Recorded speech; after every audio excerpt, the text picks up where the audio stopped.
ನಮಸ್ಕಾರ, ನೀವು ನೋಡ್ತಾ ಇದ್ದೀರಾ ಏಷ್ಯಾನೆಟ್ ಸುವರ್ಣ ನ್ಯೂಸ್. ನಾನು ಶ್ವೇತಾ ಆಚಾರ್ಯ. ವಾಲ್ಮೀಕಿ ನಿಗಮದಲ್ಲಿ 187 ಕೋಟಿ ರೂಪಾಯಿ ಹಗರಣ. ತಡರಾತ್ರಿವರೆಗೂ ನಾಗೇಂದ್ರ ನಿವಾಸದಲ್ಲಿ ಇಡಿ ಅಧಿಕಾರಿಗಳು ತಲಾಶ್ ನಡೆಸಿದರು. ನಾಗೇಂದ್ರ ನಿವಾಸದಲ್ಲೇ ಉಳಿದುಕೊಂಡಿರೋ ಅಧಿಕಾರಿಗಳ ತಂಡ ನಿನ್ನೆ ಬೆಳಿಗ್ಗೆ 7 ಗಂಟೆಗೆ ನಾಗೇಂದ್ರ ನಿವಾಸಕ್ಕೆ ಎಂಟ್ರಿ ಕೊಟ್ಟಂತಹ ಇಡಿ ಅಧಿಕಾರಿಗಳ ತಂಡ ತಡರಾತ್ರಿವರೆಗೂ ನಾಗೇಂದ್ರ ಮನೆಯಲ್ಲಿ ತಲಾಶ್ ನಡೆಸಿದರು. ನಾಗೇಂದ್ರ ನಿವಾಸದಲ್ಲೇ ಉಳಿದುಕೊಂಡಿದ್ದಾರೆ ಅಧಿಕಾರಿಗಳ ತಂಡ. ಡಾಲರ್ಸ್ ಕಾಲೋನಿ ಮನೆಯಲ್ಲಿ ಇಡಿ ಅಧಿಕಾರಿಗಳು ಶೋಧ ನಡೆಸಿದ್ದಾರೆ. ರಾತ್ರಿ 12 ಗಂಟೆ ನಂತರ ಪರಿಶೀಲನೆಗೆ ಅಧಿಕಾರಿಗಳು ಬ್ರೇಕ್ ಹಾಕಿದರು.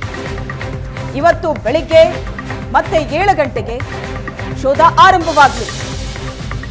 ತಡರಾತ್ರಿವರೆಗೂ ನಾಗೇಂದ್ರ ಮನೆಯಲ್ಲಿ ಶೋಧ ನಡೆಸಿದ್ರು ಇಡಿ ಅಧಿಕಾರಿಗಳು. ಡಾಲರ್ಸ್ ಕಾಲೋನಿಯ ನಾಗೇಂದ್ರ ಮನೆಯಲ್ಲಿ ರಾತ್ರಿ 12 ಗಂಟೆ ನಂತರ ಶೋಧಕ್ಕೆ ಬ್ರೇಕ್ ಹಾಕಿದ್ದಾರೆ. ನಾಗೇಂದ್ರ ನಿವಾಸದಲ್ಲಿ ದಾಖಲೆಗಳನ್ನ ಜಾಲಾಡಿದ್ದಾರೆ ಇಡಿ ಅಧಿಕಾರಿಗಳು. ನಿನ್ನೆ ಬೆಳಗ್ಗೆ 7 ಗಂಟೆಯಿಂದ ನಿರಂತರವಾಗಿ ದಾಖಲೆಗಳ ಪರಿಶೀಲನೆ ನಡೀತಾ ಇದೆ. ಯಾವುದೇ ಕ್ಷಣದಲ್ಲಿ ಮಾಜಿ ಸಚಿವ ನಾಗೇಂದ್ರ ಬಂಧನವಾಗೋ ಸಾಧ್ಯತೆ ಇದೆ. ಕೋಟಿ ಕೋಟಿ ಹಣ ಲೂಟಿ ಹೊಡೆದವರಿಗೆ ಇಡಿ ಕುಣಿಕೆ ಬಿಗಿಯಾಗ್ತಾ ಇದೆ. ನಿನ್ನೆ ಬೆಳಗ್ಗೆಯಿಂದಲೇ ಇಡಿ ಅಧಿಕಾರಿಗಳು ಭೇಟಿಗಿಳಿದಿದ್ದಾರೆ. 18 ಕಡೆ ನಡೆದಂತಹ ಇಡಿ ದಾಳಿ ಈ ಹಗರಣಕ್ಕೆ ಸಂಬಂಧಪಟ್ಟ ಹಾಗೆ 19 ಕಡೆ ಈ ದಾಳಿ ನಡೆದಿದೆ. ಕರ್ನಾಟಕ ಮತ್ತು ಹೈದರಾಬಾದ್ನಲ್ಲೂ ಕೂಡ ದಾಳಿಯಾಗಿದೆ. ಈ ಹಗರಣದ ಸಂಬಂಧ ಕರ್ನಾಟಕದಲ್ಲಿ ಮಾತ್ರ ಅಲ್ಲ, ಹೈದರಾಬಾದ್ ತನಕ ಕೂಡ ಇರೋದ್ರಿಂದ ಹೈದರಾಬಾದ್ನಲ್ಲೂ ಇಡಿ ಅಧಿಕಾರಿಗಳು ದಾಳಿ ನಡೆಸಿದರು. ನಾಗೇಂದ್ರ ದದ್ದಲ್ ಮನೆ ಸೇರಿ 19 ಸ್ಥಳಗಳ ಮೇಲೆ ಇಡಿ ಅಧಿಕಾರಿಗಳು ದಾಳಿ ನಡೆಸಿದ್ದಾರೆ.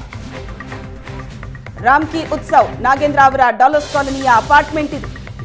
ಬಳ್ಳಾರಿಯ ನಾಗೇಂದ್ರ ಮನೆ ಮೇಲೂ ಕೂಡ ದಾಳಿಯಾಗಿದೆ. ನಾಗೇಂದ್ರ ಪಿಎ ಹರೀಶ್ಗೂ ಇಡಿ ಅಧಿಕಾರಿಗಳು ಡ್ರಿಲ್ ನಡೆಸಿದ್ದಾರೆ. ವಿಚಾರಣೆ ನಡೀತಾ ಇದೆ. ಶಾಂತಿನಗರದ ಇಡಿ ಕಚೇರಿಯಲ್ಲಿ ನಾಗೇಂದ್ರ ಪಿಎ ಹರೀಶ್ನ ವಿಚಾರಣೆ ನಡೆಸಿದ್ದಾರೆ. ಹರೀಶ್ ವಿಡಿಯೋ ಸ್ಟೇಟ್ಮೆಂಟ್ ಅನ್ನ ಅಧಿಕಾರಿಗಳು ಪಡ್ಕೊಂಡಿದ್ದಾರೆ. ಸಚಿವ ನಾಗೇಂದ್ರ ಪರ, ಮಾಜಿ ಸಚಿವ ನಾಗೇಂದ್ರ ಪರ 50 ರಿಂದ 60 ಕೋಟಿ ವ್ಯವಹಾರ ನಡೆಸಿರೋ ಅನುಮಾನ ಇದೆ ಅಧಿಕಾರಿಗಳಿಗೆ.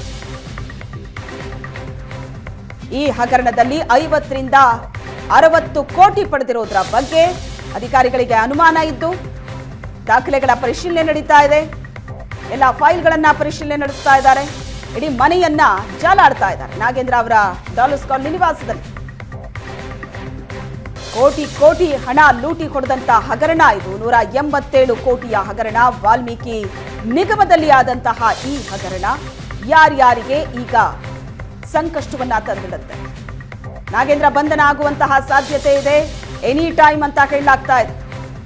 ನಾಗೇಂದ್ರ ಪಿಎ ಈಗಾಗಲೇ ವಶಕ್ಕೆ ಪಡೆದು ವಿಚಾರಣೆ ನಡೆಸಿದ್ದಾರೆ ಇಡಿ ಅಧಿಕಾರಿಗಳು. ಶಾಂತಿನಗರದ ಕಚೇರಿಯಲ್ಲಿ ಲಕ್ಷ ಲಕ್ಷ ಹಣ ಪಡೆದಿರೋದ್ರ ಬಗ್ಗೆ ಮಾಹಿತಿ ಇದ್ದು ಅದರ ಬಗ್ಗೆ ವಿಚಾರಣೆ ನಡೀತಾ ಇದೆ.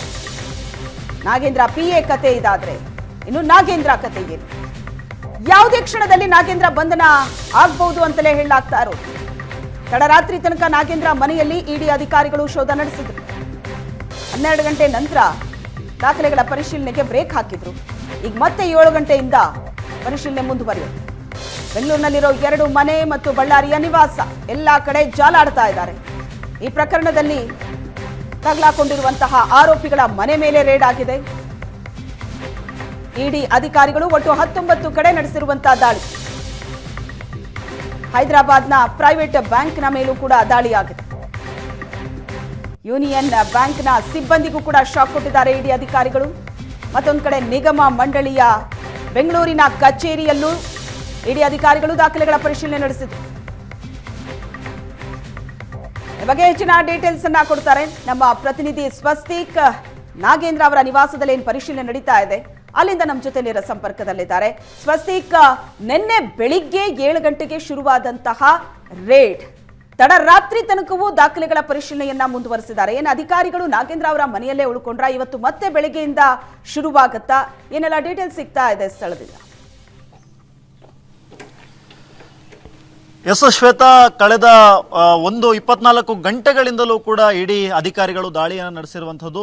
ಇಡಿ ಜಾರಿ ನಿರ್ದೇಶನಾಲಯದಿಂದ ಏನು ದಾಳಿ ನಡೀತೋ ಈ ಸಂದರ್ಭದಲ್ಲಿ ಇಡಿ ಅಧಿಕಾರಿಗಳು ನಿನ್ನೆ ಬೆಳಗ್ಗೆ ದಾಳಿಯನ್ನು ನಡೆಸ್ತಾರೆ. ಸುಮಾರು 18ಕ್ಕೂ ಹೆಚ್ಚು ಕಡೆಗಳಲ್ಲಿ ದಾಳಿಯನ್ನು ನಡೆಸಿದ್ದಾರೆ. ಅದರಲ್ಲಿ ಒಂದು ಡಾಲರ್ಸ್ ಕಾಲೋನಿಯಲ್ಲಿರುವಂತಹ ಏನು ಮಾಜಿ ಸಚಿವರಾಗಿರುವಂತಹ ನಾಗೇಂದ್ರ ಅವರ ನಿವಾಸ ನೀವು ಗಮನಿಸ್ತಾ ಇದ್ರ.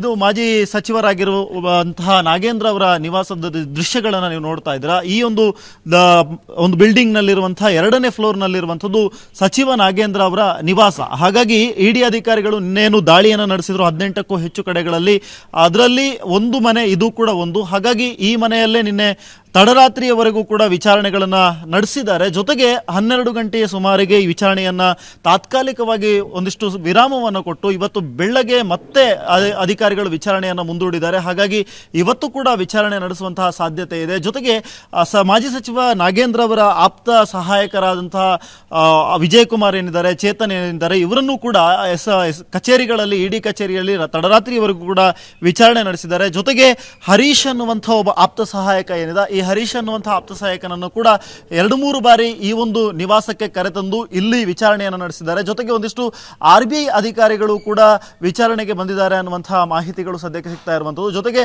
ಸಾಕಷ್ಟು ದಾಖಲೆಗಳನ್ನ ಪರಿಶೀಲನೆಯನ್ನ ಜಾರಿ ನಿರ್ದೇಶನಾಲಯದ ಅಧಿಕಾರಿಗಳು ಮಾಡ್ತಾ ಇದ್ದಾರೆ. ಜೊತೆಗೆ ಅವರ ಹೇಳಿಕೆಗಳನ್ನ ದಾಖಲಿಸಿಕೊಳ್ತಾ ಇದ್ದಾರೆ. ಬೇರೆ ಬೇರೆ 18ಕ್ಕೂ ಹೆಚ್ಚು ಕಡೆಗಳಲ್ಲಿ ನಡೆಸಿರುವಂತಹ ದಾಳಿಗೂ ಇಲ್ಲಿ ಕೊಟ್ಟಿರುವಂತಹ ವಿಚಾರಣೆಯಲ್ಲಿ ಸಿಕ್ಕಿರುವಂತಹ ದಾಖಲೆಗಳಿಗೂ ಕೂಡ ಪರಿಶೀಲನೆ ನಡೆಸಿ ಇವೆಲ್ಲವುಗಳಿಗೂ ಕೂಡ ತಾಳೆಯನ್ನು ಹಾಕುವಂತ ಕೆಲಸವನ್ನು ಅಧಿಕಾರಿಗಳು ಮಾಡ್ತಾ ಇದ್ದಾರೆ.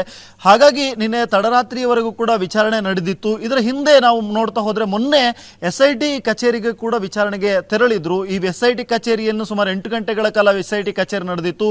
ಅದರಲ್ಲೂ ಕೂಡ ಶಾಸಕ ದದ್ದಲ್ ಅವರನ್ನ ಕರೆದುಕೊಂಡು ಹೋಗಿ SIT ಕಚೇರಿಯಲ್ಲಿ ಇರಿಸಲಾಗಿತ್ತು. ಆದರೆ ಆ ವಿಚಾರಣೆಯನ್ನು SIT ವಿಚಾರಣೆ ಏನಿದೆ ಅದರ ಮರುದಿವಸವೇ ಇಡಿ ದಾಳಿ ನಡೆಸಿರುವಂಥದ್ದು. ಹಾಗಾಗಿ ಈ ಇಡಿ ದಾಳಿಯಲ್ಲಿ ಸಿಗುವಂತಹ ಮಾಹಿತಿಗಳೇನಿದೋ ಇದು ಬಹಳ ಮುಖ್ಯವಾಗಿರುತ್ತೆ. ಒಂದು ವೇಳೆ ಇಲ್ಲಿ ಸರಿಯಾದಂತಹ ಪ್ರಮಾಣದಲ್ಲಿ ದಾಖಲೆಗಳು ಸಿಕ್ಕಿದ್ರೆ ಅಥವಾ ದಾಖಲೆಗಳು ಸಿಗದೇ ಇದ್ರೂ ಕೂಡ ನಾಗೇಂದ್ರ ಅವರನ್ನ ಅರೆಸ್ಟ್ ಮಾಡುವಂತಹ ಸಾಧ್ಯತೆಗಳು ಕೂಡ ಇರುತ್ತೆ. ಯಾಕಂದ್ರೆ ಕೇಂದ್ರ ಸರ್ಕಾರದಿಂದ ಕಾರ್ಯನಿರ್ವಹಿಸುವಂತಹ ಏನು ಜಾರಿ ನಿರ್ದೇಶನಾಲಯ ಏನಿದೆ ಇದು ಯಾವುದೇ ಮುಲಾಜಿಲ್ಲದೆ ಕೂಡ ವರ್ಕ್ ಮಾಡುತ್ತೆ. ಹಾಗಾಗಿ ಸರಿಯಾದಂತಹ ದಾಖಲೆಗಳನ್ನ ಸರಿಯಾದ ರೀತಿಯಲ್ಲಿ ಒದಗಿಸಿದ್ರೆ, ಅವರ ವಿಚಾರಣೆಗೆ ಸ್ಪಂದಿಸಿದ್ರೆ ಈ ವಿಚಾರಣೆ ಇವತ್ತು ಅಂತ್ಯವನ್ನು ಕಾಣುವಂತ ಸಾಧ್ಯತೆ ಇದೆ. ಒಂದು ವೇಳೆ ಸರಿಯಾದಂತಹ ದಾಖಲೆಗಳು ಸಿಕ್ಕಿಲ್ಲ ಅಂತ ಹೇಳಿದ್ರೆ ಅಧಿಕಾರಿಗಳು ಇಲ್ಲೇ ಹಾಲ್ಟ್ ಆಗುವಂತ ಸಾಧ್ಯತೆಯೂ ಕೂಡ ಇದೆ. ಇನ್ನಷ್ಟು ವಿಚಾರಣೆಗಳನ್ನು ನಡೆಸುವಂತ ಸಾಧ್ಯತೆ ಇದೆ. ಶ್ವೇತಾ, ಓಕೆ, ನಿನ್ನೆಯಿಂದ ನಡೀತಾ ಇರುವಂತಹ ದಾಳಿ ಇಲ್ಲಿ ತನಕ ಏನಾದರೂ ಪ್ರಮುಖವಾದಂತಹ ದಾಖಲೆಗಳು ಸಿಕ್ಕಿರೋದ್ರ ಬಗ್ಗೆ ಏನಾದರೂ ಮಾಹಿತಿ ಸಿಗ್ತಾ ಇದೆಯಾ? ನಾಗೇಂದ್ರ PA ಅರೆಸ್ಟ್ ಆಗಿದೆ, ಬಟ್ ಈಗ ನಾಗೇಂದ್ರ ಕಥೆ ಏನು? ನಾಗೇಂದ್ರ ಇದೇ ಮನೆಯಲ್ಲಿದ್ದಾರಾ? ಅಲ್ಲೇ ಅವರ ವಿಚಾರಣೆಯನ್ನ ನಡೆಸಲಾಗ್ತಾ ಇದೆಯಾ? ಎಸ್ ಶ್ವೇತಾ, ನಾಗೇಂದ್ರ ಇದೇ ಮನೆಯಲ್ಲಿರುವಂಥದ್ದು. ಕಳೆದ 24 ಗಂಟೆಗಳಲ್ಲಿ ಏನಿದೆ ಈ ವಿಚಾರಣೆಯ ಸಂದರ್ಭದಲ್ಲಿ ಸಾಕಷ್ಟು ಮುಖ್ಯವಾದಂತಹ ದಾಖಲೆಗಳನ್ನು ವಶಪಡಿಸಿಕೊಳ್ಳಲಾಗಿದೆ ಅನ್ನಲಾಗ್ತಾ ಇದೆ.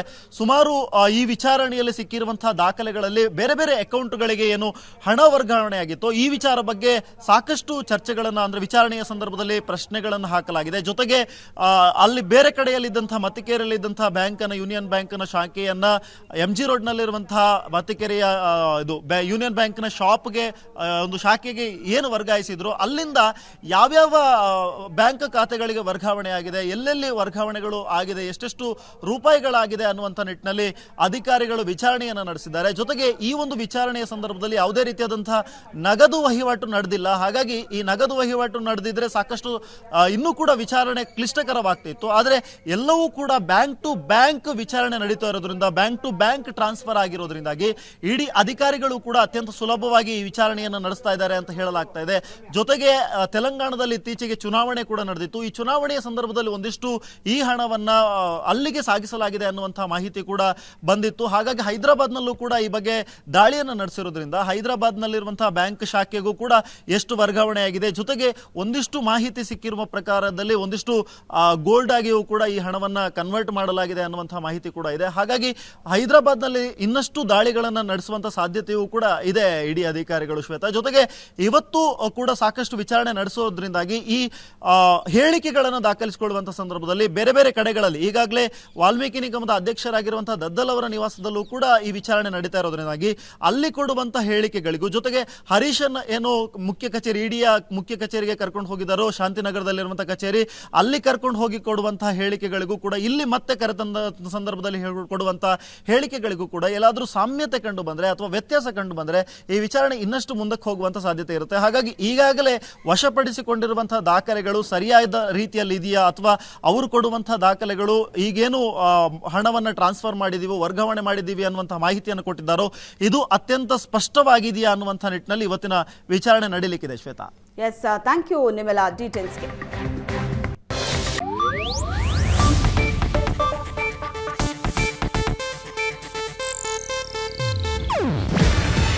ಇದು ಏಷ್ಯಾನೆಟ್ ನ್ಯೂಸ್ ನೆಟ್ವರ್ಕ್ ಪ್ರಸ್ತುತಿ. ನೀವು ನೋಡ್ತಿದ್ದೀರಾ ಏಷ್ಯಾನೆಟ್ ಸುವರ್ಣ ನ್ಯೂಸ್.